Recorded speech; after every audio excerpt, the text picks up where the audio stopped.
So, it seems na medyo mindali ko po yung sa psychotherapy na discussion. So, ulitin ko na lang po. So, in his psychotherapy, Kelly referred to his therapeutic method as an attempt to reconstruct. So, yun nga, people should be free to choose the course of action, no? And dapat ma-alter natin yung construct system in order to improve the efficiency of their predictions.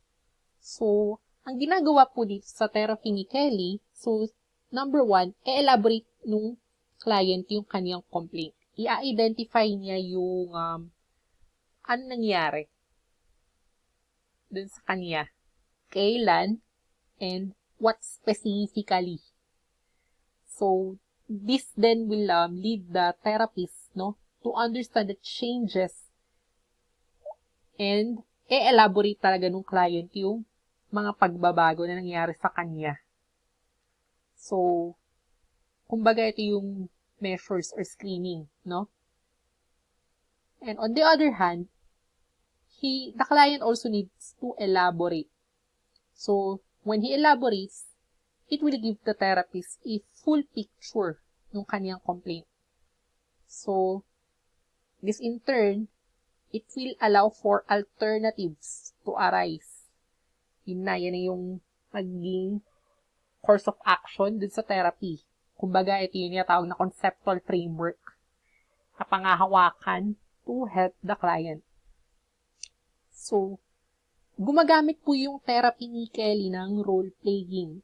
So, if a client mentioned difficulty with a relationship, ask them to reenact the scene. So, gagawin ng client yung disturbing na relationship para sa kanya. And at the same time, there will be a point na magre-reverse naman yung role.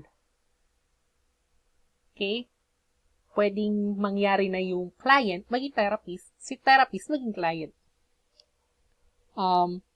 The therapist can also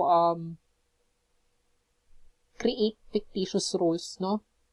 So, this will force the client to think, talk, and behave the way na sinet ng therapist.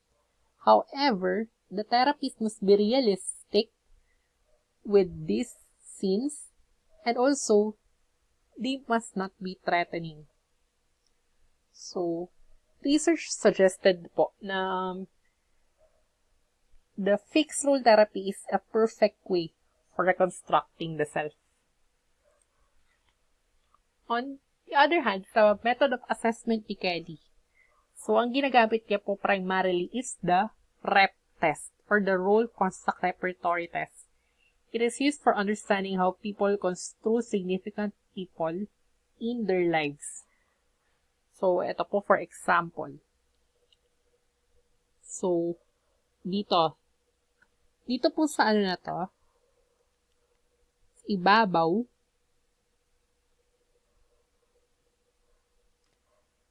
andito po yung mga significant relationships. Okay? Sarili, mother, father, etc.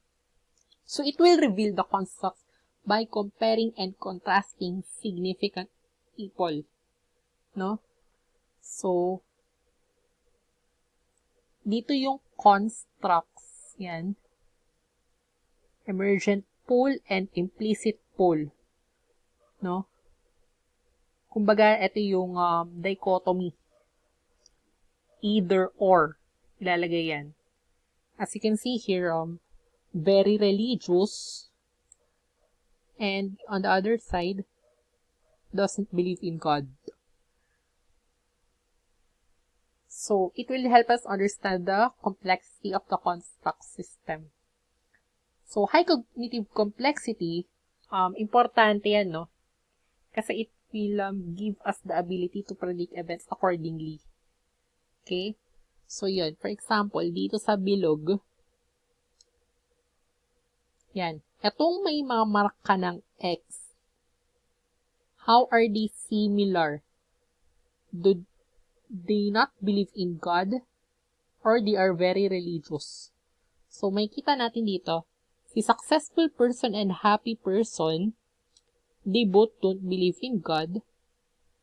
However, outside these three, etong chinekan, yan, si X, ayan, X-flame, rather, si X-pal, and si threatening person, ayan, pare-pareha sila. So, yan po yung role ng rep test. And how it is administered or interpreted then. So, after ma-fill upan neto, it will also be useful in presenting clients for questions. Okay. So, in his view of human nature, Kelly believed in free will, no? So, we can shape our construction or we can reconstruct our construct or the way we understand the events. Sa conscious versus unconscious naman po, he fell in the middle for the reason that our constructs or personal constructs, they are not verbalized. So some of them may be unconscious, therefore some of them also may also be conscious, no? Then he is optimistic about human nature, no? We can thrive, no? Pwede tayong magbago. So pwede tayong mag-adapt as we are supposed to. And teleology, importante para kay Kelly yung role ng future. Kasi diba kailangan nating ma-predict yung outcomes. Ayun. And he did not place any emphasis on nature. Kumbaga lahat is nangyayari sa environment. Lastly, nasa middle point siya in uniqueness and universality in a way na sa corollaries, diba? There are constructs na pwede nating ma-share sa iba or kino-communicate sa iba or social in nature. At the same time, the way we establish our constructs, they are unique. So for evaluating Kelly's theory, the ability to generate research is very high. So sa rep test po, may mga research studies na nagpapakita na ginagamit siya ng mga IO psychologists. Next, falsifiability. So, very low. So, as you can recall earlier, our constructs are subjective in nature. Diba? So, ang importante lang kay Kelly, diba, is yung paano natin ginagamit tong mga constructs sa ating buhay and sa ating behavior. So, there is no room for objectivity. So, hindi siya ma-falsify.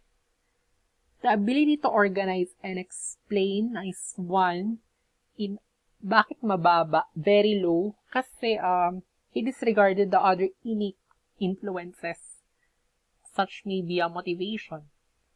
Bakit ganyan yung pagkakakonstruct natin? No? Paano ba ang role ng motivation sa personal constructs? Hindi niya in-emphasize yun. Does it offer practical solution when it comes to building relationships?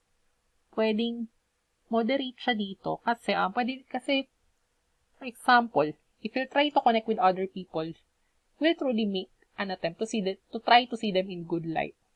Pero do you think role-playing, agad ba natin magagamit yan? Kung willing kayong magharap, diba? Face-to-face, have a deep conversation, pwede. But for other situations, is it practical? No. Internally consistent. So, he was able to define accordingly what personal construct theory is. He was able to identify a fundamental postulate and enumerated corollaries that are under the fundamental postulate. Therefore, mataas. Very high. And lastly, parsimonious. When you say na personal construct theory, subjective, And also, gawa-gawa ng tao based on how they interpret the events. Therefore, 5. As in, steady lang si Kelly doon. So, ayan po. So, thank you for listening and thank you for having a great semester. So, see you next time po.